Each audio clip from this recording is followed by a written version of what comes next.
Aloha! In this video, we're taking you to Volcano National Park on the Big Island of Hawaii. It is our third time here on the Big Island and second time here at the National Park. We will show you what this park is all about and what it has in store for you when you visit. Things to do, lookouts, hikes, drive through the park, Where to stay. and since it's our second time here, tips for you. That's all coming up in this video. So as usual, just be out with us.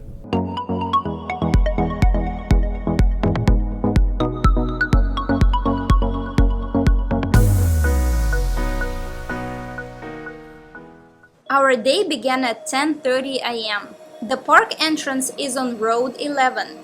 There is a $25 entrance fee for non-commercial vehicles. Or even if you decide to walk in, it is $12 per person. Be sure to save your receipt because it is valid for re-entry for the entire week.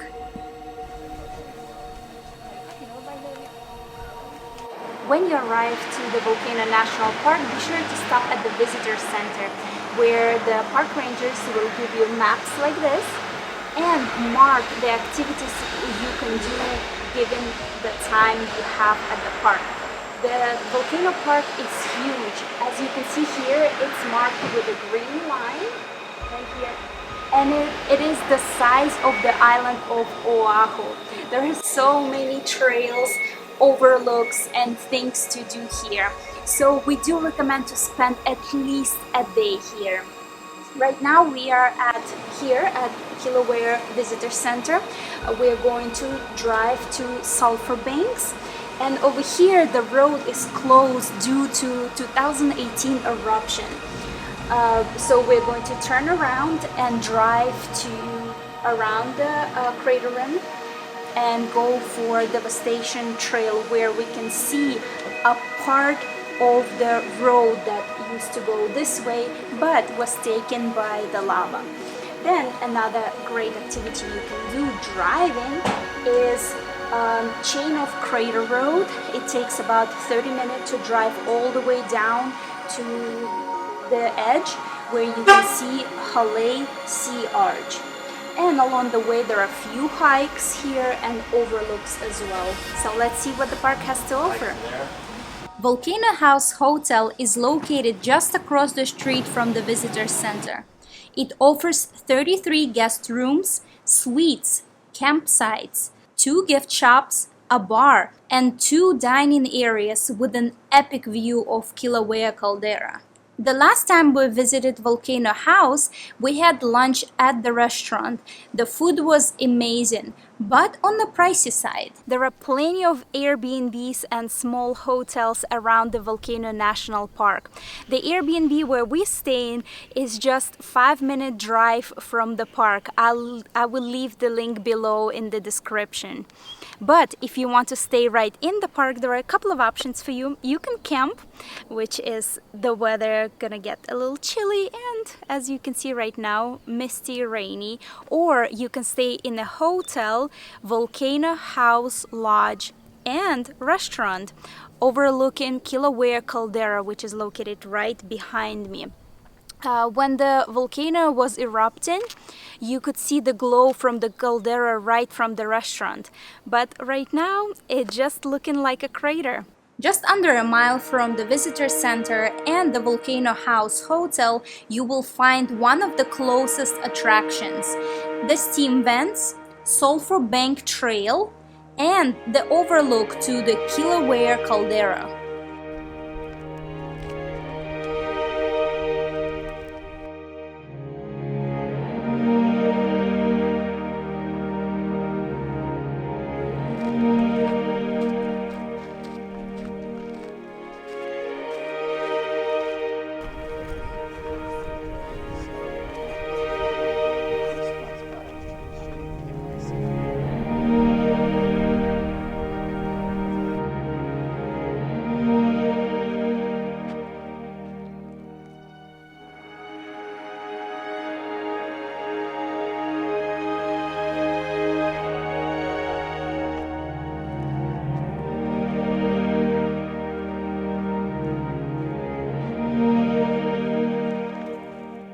These steam vents are incredible. I'm just about 10-15 feet away from them and I can feel the heat. And not only the heat, but you can actually smell the sulfur. It doesn't smell bad, but it's definitely a distinct smell coming from these vents. Incredible. And if you notice right behind me, there are some flowers and leaves and they're all wrapped. That's actually people who've come here and they've presented it to the volcano god Pele. So that is actually a gift from the local people here. It's incredible.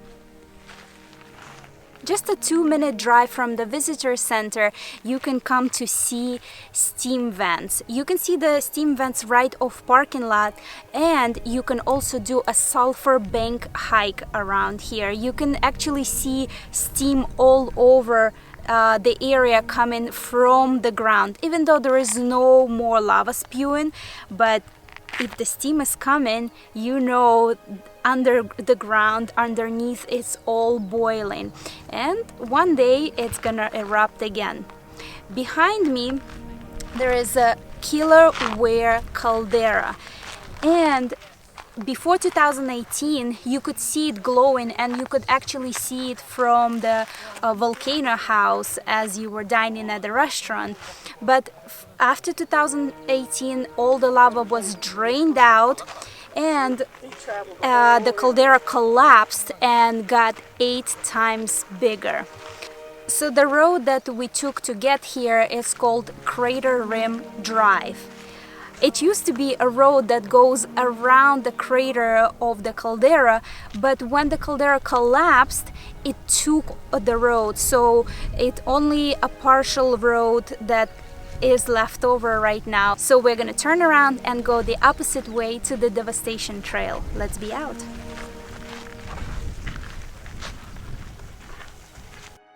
Just a short drive from the visitor center, you will come across a roadblock. That is where the Devastation trail starts. To the right of that, you can find parking. We are at the beginning of the Devastation trail. It used to be a part of the Crater Rim Drive, but from 2018 eruption, there was an earthquake that pretty much took down the road. Let's see how long this trail is going to take.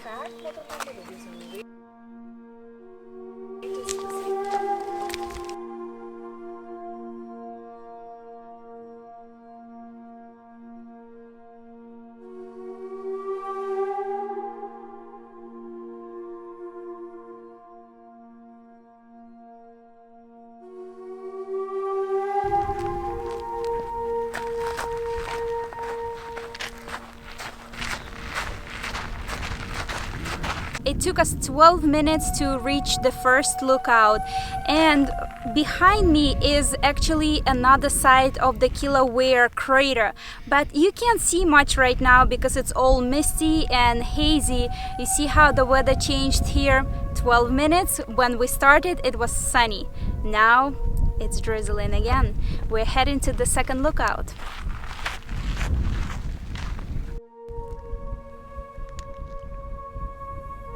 "20 minutes later, and we are here. Dead end.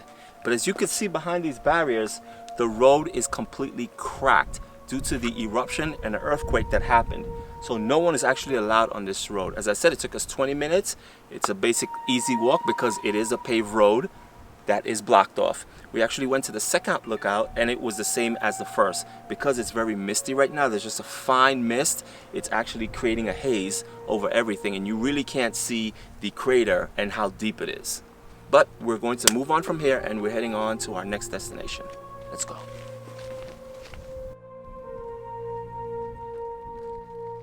We are on the way to Kilauea Iki crater hike. That's right, we are going to be walking right on the crater floor, right on the lava. This is awesome. The hike is pretty short, but if you're not feeling like hiking, you can just come to the lookout. It's just under a minute walk and you can see the crater. And you can see that path right in the middle of the crater. Super awesome. There are 3 ways to explore Kilauea Iki crater. 1, from the lookout like this. Second one, you can go across the crater on that path, and you can see from here people look like tiny ants. And the third way, you can do a loop. You can go across the crater and then all the way around, and that trail actually over 6 kilometers long. But we're not gonna take that much time. We're just gonna go right to the center. Let's be out. Once you start the trail, you will come out to a blocked parking lot, which is the parking for the closed lava tubes across the street. Continue through the parking lot to where you will see the continuation of the trail to the volcano crater.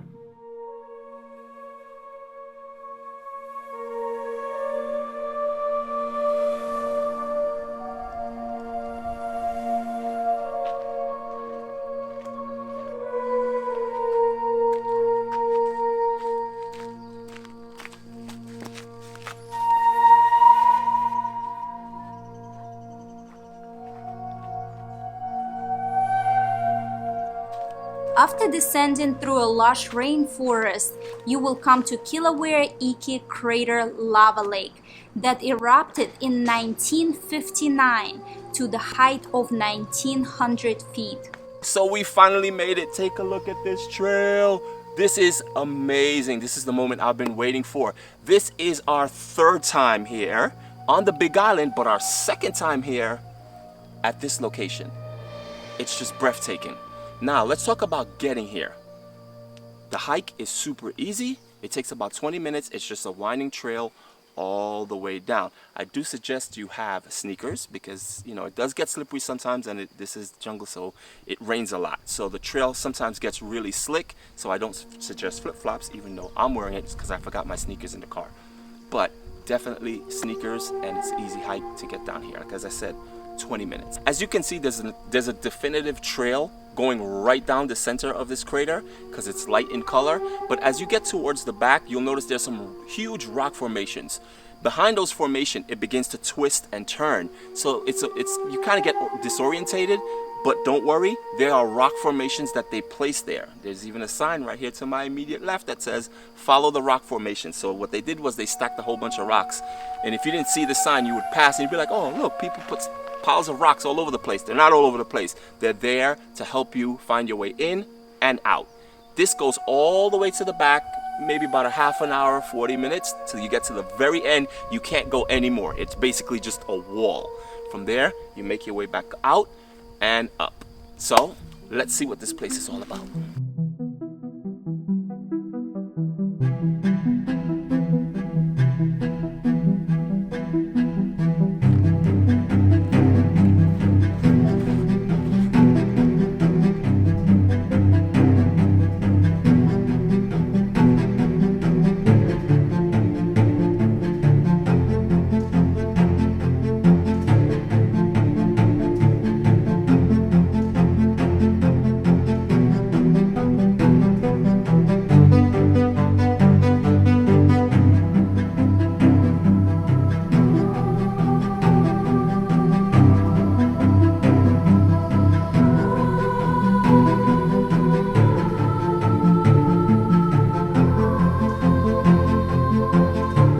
As destructive as lava can be, it also brings upon new life.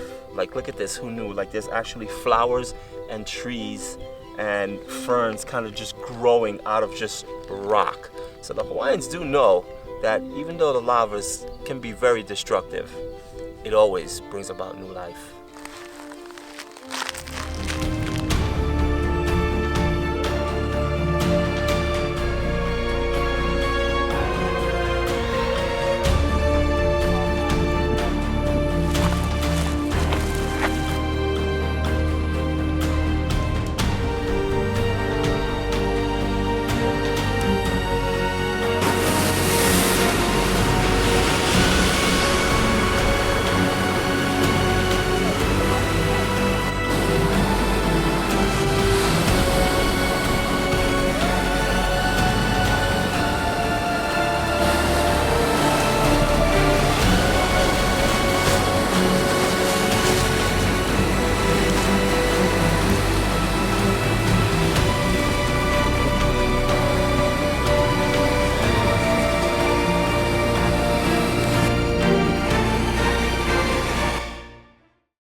We've made it to the end of Chain of Craters Road. It's a 38-mile road and it takes about 30 minutes to get to the end without stops. But as I mentioned before, alongside this road there are so many stops that you can make and look at the lava and take pictures and just walk on the lava fields. So when you get to the end of the road, you can see Holei sea arches. And this is basically the waves pounding on the lava rock cliffs, creating sea arches from the erosion. Yes, the waves are massive. It's just crashing into the sea walls, and this is the end of where the lava flowed into the ocean. It just creates these massive walls. Basically, Cliff. it's just a steep drop-off cliff. And now that you've made it all the way to the end of the video, here's some tips that might help you along the way. Number one, make sure you have layers. This is the part of the island where it gets cold and hot, and in this video you see we were wearing warm clothes at the beginning of the day, light clothes in the middle of the day, and we put some layers back on at the end. The weather changes often, and 1 minute it can be hot and the next minute it could be cold, so be sure to dress up accordingly. Which brings us to tip number two, bring ponchos or rain jackets. That's absolutely correct, because just like the weather, it changes. 1 second it's nice and sunny, 2 seconds later it's raining. Or more of a drizzling. They also sell ponchos at the gift shop of Volcano House, but because it's a high tourist attraction place, they might run out, so don't risk it and bring your own. Number 3, gas. Going to the Volcano National Park, make sure you have enough gas in your car. There is a gas station nearby the entrance of the park, but there are no gas stations once you enter the park. The first time we visited the National Volcano Park, we went all the way around the chain of craters and ended up at the very end, which is the Holei Sea Arch. And on the way back, we were literally running on fumes. We were running low on gas, and with just about 3 miles of gas left in our vehicle, we managed to make it out the park and to the nearest gas station. So be sure to fuel up before entering the park. Number 4, snacks. There is a restaurant in the Volcano House, but if you're driving around the park and don't want to return back to the visitor center where the restaurant is, be sure to bring snacks with you. We started our park exploration at 10:30 in the morning and finished at 6 p.m. And be sure to bring water as well, as a side note, because you will get thirsty. There are some hikes there and they are kind of long, so be sure to bring water and snacks. You can also purchase water at the gift shop of the visitor center or Volcano House Lodge. Number 5 and last and final tip is make sure you give yourself enough time to explore this park. The park is huge. The park ranger at the visitor center told us there are some tourists come for only 15 minutes to the park, and it is impossible to see even a part of it. Here is a pro tip for you. Try to stay overnight in the volcano region.